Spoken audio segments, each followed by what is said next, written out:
Alors, en fait, moi, j'ai pas mon cours papier avec moi, c'était au-dessus des eucalyptus. Donc, j'ai réussi à récupérer le fichier PDF. Donc, je vais pouvoir vous faire défiler. Et ce que je veux aujourd'hui, c'est simplement que vous compreniez ce qui est important de retenir dans le phénomène de diffraction et ce qui peut vous être demandé le jour du BTS. Donc, déjà, qu'est-ce que c'est que la diffraction et pourquoi on l'étudie en optique géométrique et optique physique? Simplement, en fait, c'est à partir du moment où on a une onde lumineuse qui rencontre un obstacle qui est de l'ordre de la longueur d'onde, le phénomène de diffraction va apparaître. Donc, lorsqu'on fait des fentes au sein des lunettes et lorsqu'on va faire sur les lunettes une résine protectrice avec un ajout de différents matériaux, il peut y avoir des interférences qui créent un phénomène de diffraction à l'intérieur même du matériau. Donc c'est pour ça qu'il faut connaître ce phénomène et connaître ses limites. Donc comment on illustre en fait le phénomène de diffraction? Je pense que pour ceux qui ont fait une terminale scientifique, vous avez déjà vu ça. Alors, voilà. Vous avez déjà vu le phénomène de diffraction lorsqu'on fait passer un faisceau laser à travers une fente et une certaine largeur. À la sortie de l'écran, on observe des fentes, une succession de fentes brillantes et de fentes sombres, de franges sombres. Donc ça, c'est ce qu'on appelle le phénomène de diffraction. Il existe, alors bien entendu, il dépend de la longueur d'onde, donc on l'a en lumière rouge, ici en lumière verte, en lumière bleue. Et en fait, ce phénomène peut se superposer en lumière blanche, puisque la lumière blanche est caractérisée par l'ensemble de toutes les couleurs, donc du R, B et B. Et on retrouve justement ce phénomène d'interférence en superposant les trois spectres que l'on obtient de diffraction, rouge, vert et bleu, et on obtient la diffraction en lumière blanche. Et c'est celle-là qui va nous intéresser parce que justement, c'est ce que l'on observe sur les phénomènes d'irisation autour des lentilles de vue, c'est justement un phénomène de diffraction qui n'a pas été corrigé. Donc savoir reconnaître un phénomène de diffraction, c'est la première chose. Et savoir également le distinguer du phénomène d'interférence que l'on avait vu en première année et en début de deuxième année. Et là, le phénomène d'interférence, la grosse différence, c'est que la tâche centrale, elle ne fait pas deux fois la taille des petites franges brillantes, mais toutes les franges de la même taille. Il n'y a pas une grosse frange d'interférence de milieu. Ça, c'était pour la description de la diffraction. Alors, quand nous, ce qui nous intéresse, c'est la diffraction par une fente fine, et en fait par une seule fente fine, vous allez avoir une infinité de fentes, puisque les recouvrements de traitement de surface se font par des atomes successifs, et ces atomes successifs vont agir justement comme objet diffractant, et le mieux, c'est de l'assimiler à une fente. C'est pas tout à fait exact, mais ça permet d'expliquer tous les phénomènes et de savoir les corriger. Donc, qui a postulé, qui a théorisé le phénomène de diffraction, c'est deux physiciens, Huygens et Fresnel. Et le principe de Huygens-Fresnel postule quelque chose d'important, c'est que chaque point atteint par le front d'onde, donc ici on a un front d'onde, je vais descendre un peu le schéma, ici on a un front d'onde d'une onde lumineuse qui arrive justement sur un objet diffractant, une fente. Qu'est-ce qui va se passer? Au niveau de ce front d'onde, on va assimiler que chaque petit point est une source secondaire qui va émettre sa propre lumière. Et au final, comme on a différentes sources de lumière qui agissent entre elles, ces sources de lumière, elles vont pouvoir interférer par un phénomène d'interférence classique. Donc, je vous rappelle que pour calculer l'interférence, ça va être constructive ou destructive. Ce dont on a besoin, c'est de calculer la différence de marche entre deux ondes successives. Donc c'est exactement ce qu'on va faire. On va s'intéresser à la différence de marche entre le rayon de l'extrémité de la fente et de l'autre rayon avec l'autre extrémité de la fente. Vous allez avoir une différence de marche qu'on va noter A', B'. C'est ça qui va nous intéresser. Et en fait, on va relier, on va établir une relation entre l'angle d'incidence du rayon sur la fente, en général, un point égal à 0, l'angle de sortie du rayon, et on va voir que cette relation dépend aussi de la taille de la fente et également de la longueur d'onde qu'on utilise. Alors, tout ça, c'est des trucs qui sont trop complexes. Calcul de l'évolution d'intensité, c'est non exigible au baccalauréat. La seule chose, je l'ai écrite afin de vous remontrer en fait d'où vient le terme de la différence de marche du x sinus θ moins x sinus θ i. Bêtement, ici, en fait, on voit que la différence de marche, c'est cet angle qui est là. Et en fait, l'angle θ, on le retrouve au sommet du point B. Le point B, son opposé, le côté opposé, c'est après le prime. Et donc le sinus de cet angle, donc sinus de θ, est égal à l'opposé, après le prime, sur l'hypoténuse, c'est-à-dire la taille de la fente x. Donc voilà en fait comment on retrouve ces valeurs. On peut avoir le même raisonnement pour apprendre des primes avec ce petit angle. Donc, ce qui est important, donc toute cette partie, vous pouvez totalement oublier, d'accord? En fait, c'est un calcul qui permet d'arriver à cette expression super compliquée, qui représente en fait simplement la variation d'intensité en fonction de l'angle de sortie du faisceau. Et qu'est-ce que l'on voit? C'est une figure, c'est représenté par ce type de figure. Donc, tous les angles basés, on a une frange sombre qui va apparaître, sauf pour l'angle court, x égale 0. Et donc, on a une tache très brillante au centre, et après des petits dômes qui donnent ces figures de diffraction et qui gênent justement la vision de l'œil. Donc, c'est ces phénomènes qu'on va essayer d'atténuer, c'est vraiment les phénomènes latéraux qui sont supérieurs, qui sont plus loin de la longueur d'onde divisée par la taille de la frange, et ça, c'est ce qu'on va essayer d'éliminer au fur et à mesure. Donc, par différentes méthodes. Alors, ça, c'est pour des fentes. Et en fait, nous, nos objets sont à symétrie sphérique, donc circulaire. Les lentilles sont circulaires. Et au final, ce qu'on observe, c'est ce genre de phénomène. C'est ce qu'on appelle une tache d'iris. On a une grosse tache centrale et puis autour, un anneau coloré.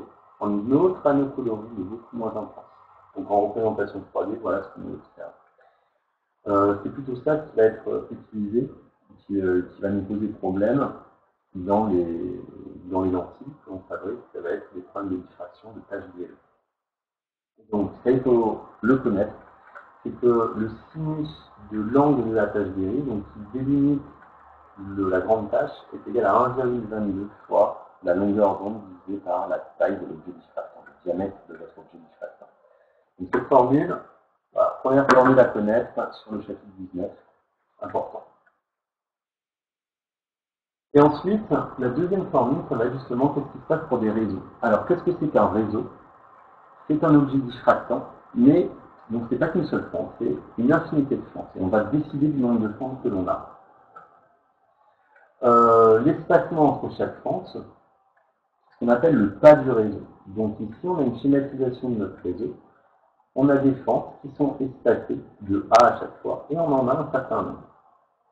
Alors qu'on va nommer grand N.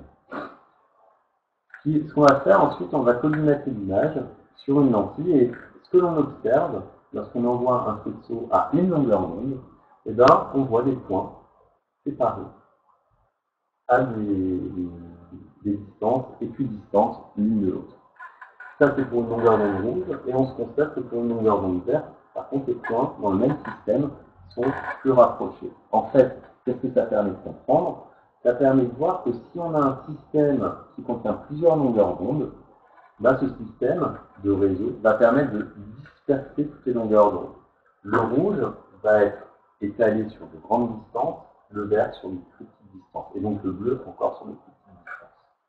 Et ça va dépendre justement de la distance entre les fentes, du nombre de fentes et de la longueur d'onde qu'on utilise. Et donc, pour comprendre ce phénomène, pareil, sur chaque fente, entre chaque fente, il va y avoir un phénomène d'interférence qui va avoir lieu. Plus le nombre de fentes est important, plus ce phénomène va être important. Et pour le quantifier, on utilise ce qu'on appelle la formule des réseaux. Et cette formule, elle est à connaître. C'est la différence de marche entre deux faisceaux. Là, c'est égal à A, où A, c'est le taille du réseau. Là, j'arrive. Alors, qui demande la parole? Laurie, je branche ton micro et ta webcam, vas-y.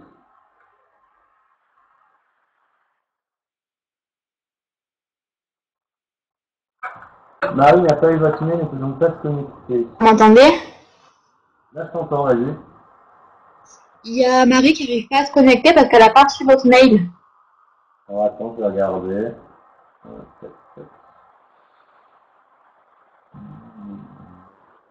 Et du coup, Jaco, il lui a prêté son compte, mais du coup, il n'arrive plus à se connecter. Alors, moi, j'ai envoyé son Marie Fernandez, Marie-Fernandez, outlook.fr. Attendez. C'est le mail que j'ai, hein, pour elle. Attendez, parce qu'il me l'a envoyé. Attendez, je l'ai plus.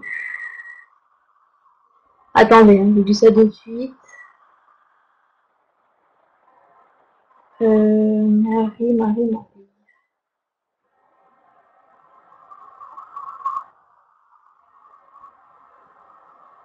Là, je trouve plus. Attends. Du coup, il y en a qui ne peuvent pas se connecter. C'est marie-fernandez@outlook.fr. Tiré du 6 ou du 8? Non, du 8. Et voilà, moi je l'ai avec le tiré du 6. C'est pour ça qu'on m'a donné ça, moi, comme adresse. Ah ben voilà. Ouais, mais alors est-ce que je peux l'ajouter maintenant? Je sais pas. Hein. Alors attends, ouais, je peux pas l'ajouter. Parce que là, les réseaux sont censurés et je n'arrive pas à ajouter des personnes. Ah, attends, si, je vais réussir. Marie-8, Fernand. Alors comment ça s'écrit? Parce que là, j'ai plus accès à d'autres trucs. Tu peux me Ben, l'écrire? c'est Marie-du-8, du coup. Écris-le dans le chat. Ah.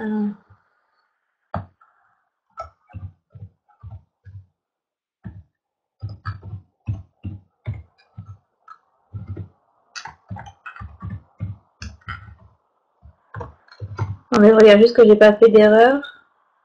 Là, vérifier.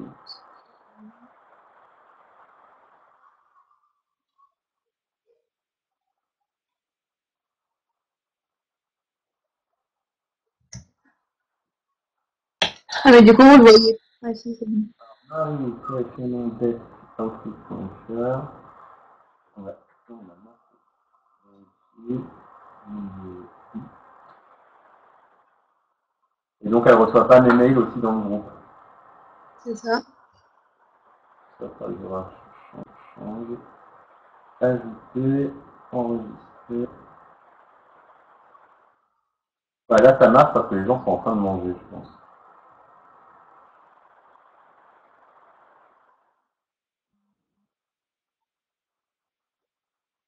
Là, je l'envoie. Voilà, elle a dû le recevoir. Je peux mettre question.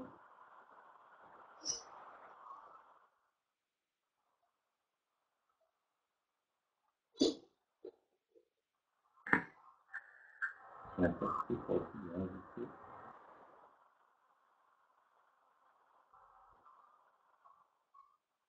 On va voir si elle se connecte.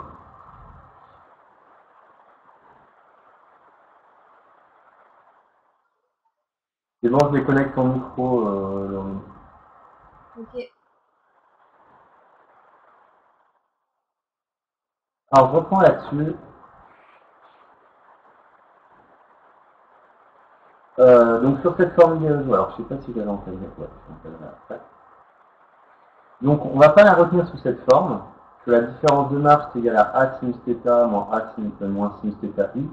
Sinus θ i, c'est l'angle d'incidence, donc ici, sur le réseau. Et comme je vous l'ai dit, en général, on le prend égal à 0.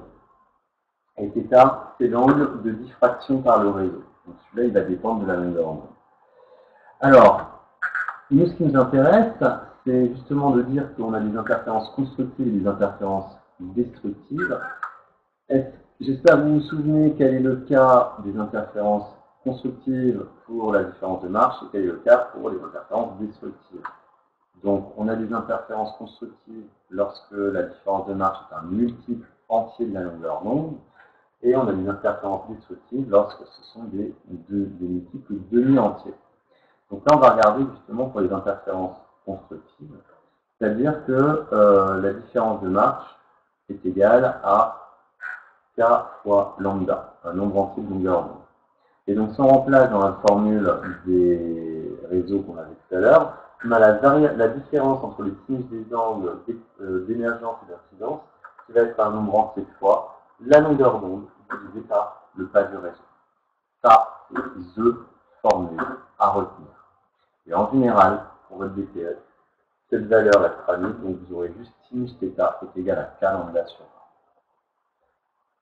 Alors, sur quoi on va arriver là-dessus? En fait, ça va permettre de comprendre quelle est la précision de l'enraînement.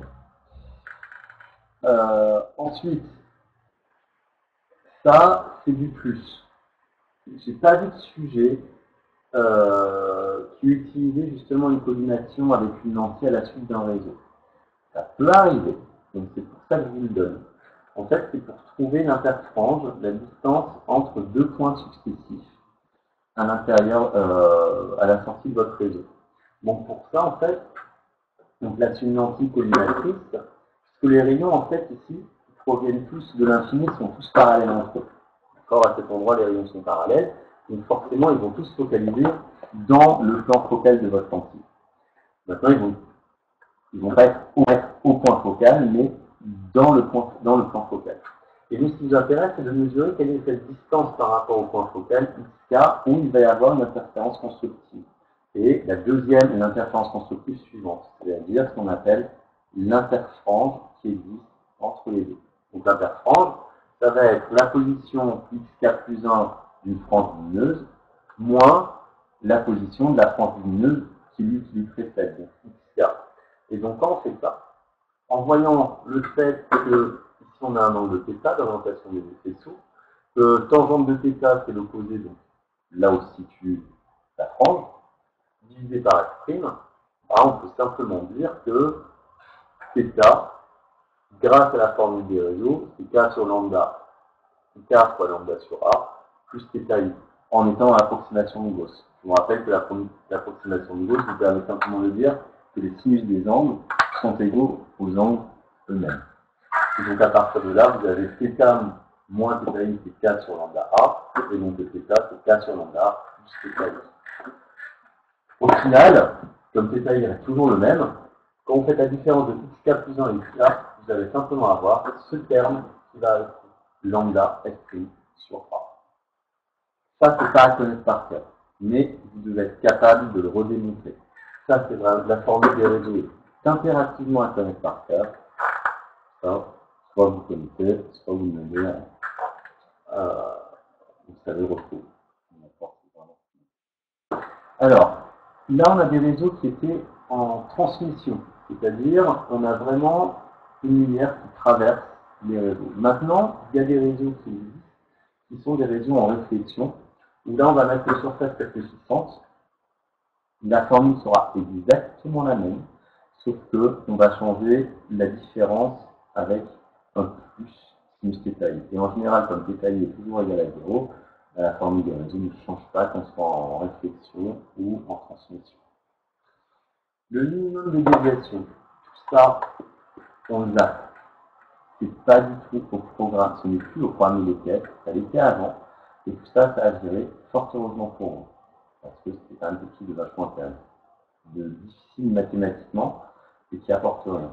Le seul truc, voilà, on peut retrouver la formule des réseaux, que sinus de delta k min, c'est k sur lambda 2a, et encore, je ne vois pas trop à faire. Donc je vous dis cette partie. La répartition de l'intensité lumineuse, mais en fait, comme on a plein de diffractions, on a des diffractions qui s'ajoutent.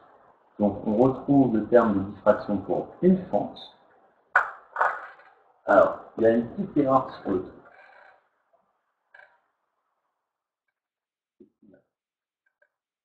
Je vous retrouve la bonne formule. je vous l'enverrai par mail. Mais en fait, elle n'est pas importante cette formule. Ce qui est important, c'est de connaître la forme. Donc, ce que vous voyez, en fait, c'est ici, vous avez des tiques qui sont ultra fins, qui sont enveloppés par l'enveloppe de diffraction générale de la taille de la fente.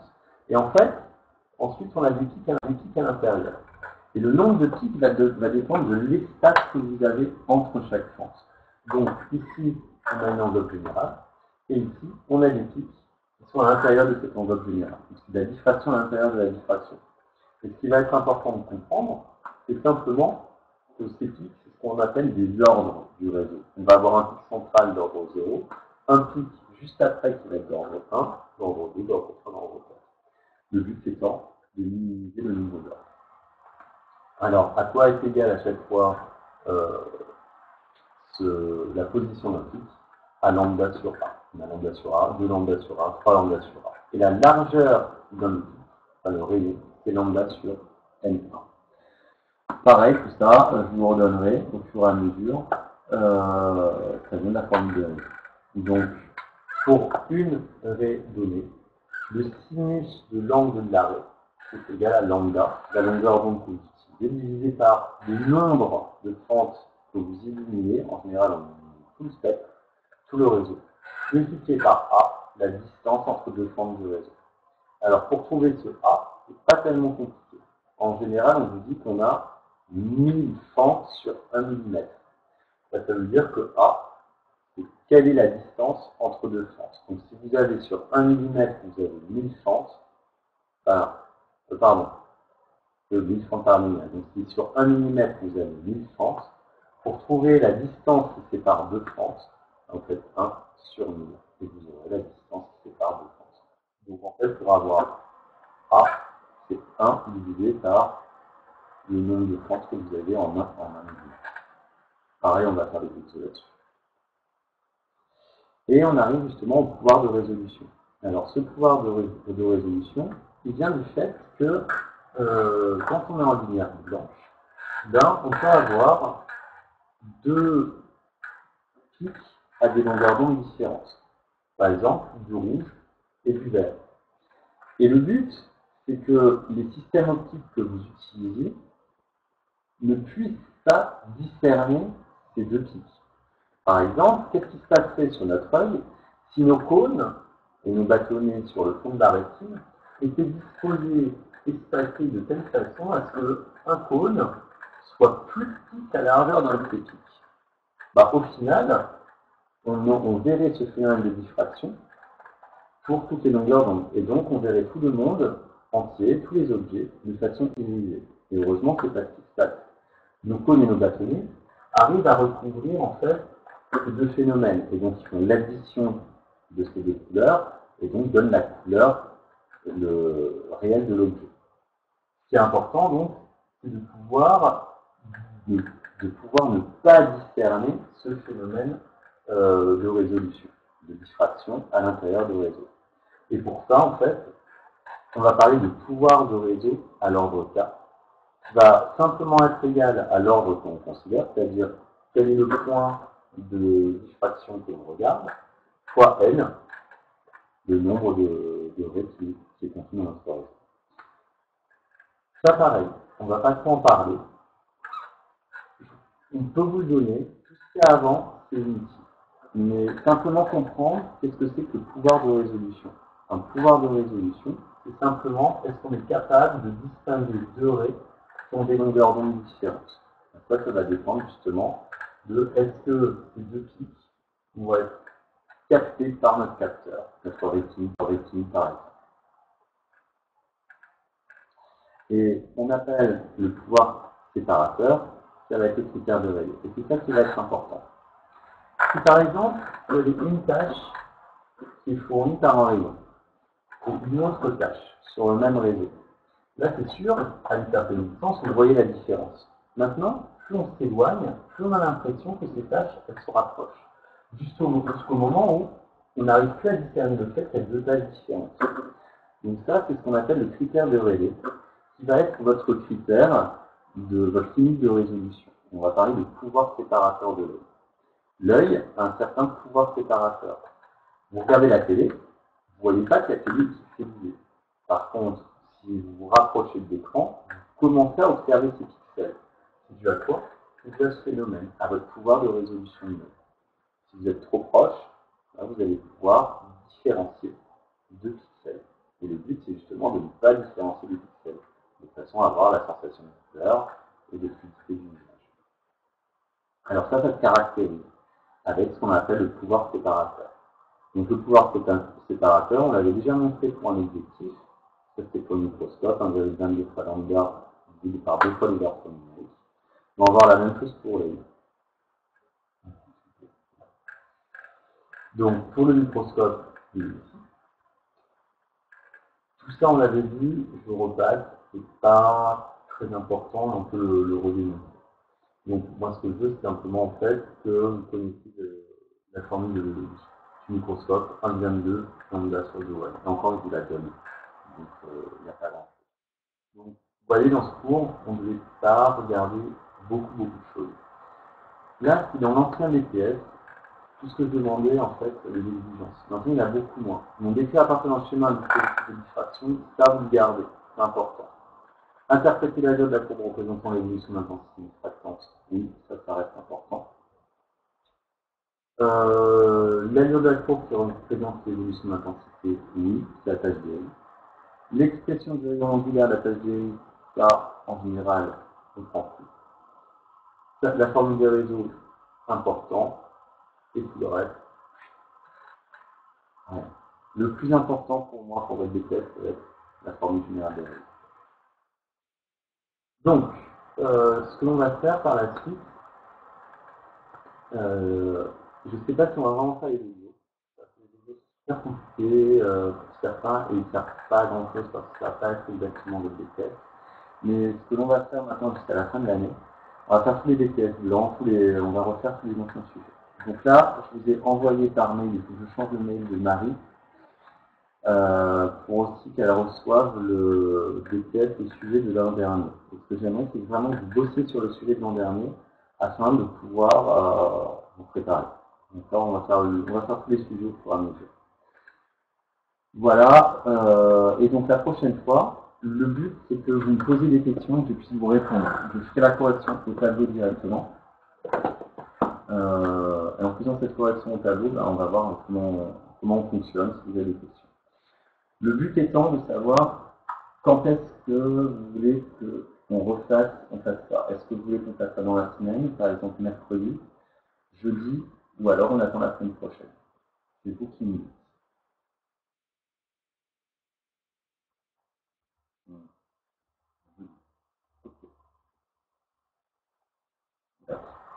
Alors jeudi, on pourra faire ça.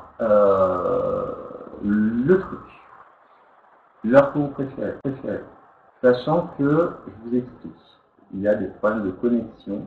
Pourquoi? Parce que tout le monde se connecte en même temps. Et il y a certains horaires où ça bug total. À 9h du mat, ça marche super bien. À 11h, c'est la caillade. Et là, apparemment, ça a pas mal marché avec vous à 13h. Donc, dites-moi. Moi, j'ai accès au lycée jusqu'à 15h. À 15h, il faut que je parte, il faut que je quitte l'établissement. Et chez moi, je peux rien faire. 13h? Ok. Moi, ça me va. Bon, ben, je vous rappelle ça dans un mail. On fait ça à 13h. Mais vraiment, je vous demande de chercher, de jouer le jeu, de faire cette démarche et n'allez pas avoir la correction. Alors, il faut vraiment que là, vous entraînez par vous-même. En espérant qu'on ait des nouvelles un peu plus positives pour la suite. Voilà, j'espère que vous allez bien. En tout cas, vous avez l'air bien, ce que j'ai vu, bien confiné. Et prenez soin de vous, hein, c'est important. D'accord? Sortez pas, respectez les consignes. Et voilà, essayez vraiment de faire le minimum de façon à ne pas choquer ce truc qui est en train de pourrir la vie. Voilà, je vous laisse. Je vais voir aussi comment on peut revoir la vidéo.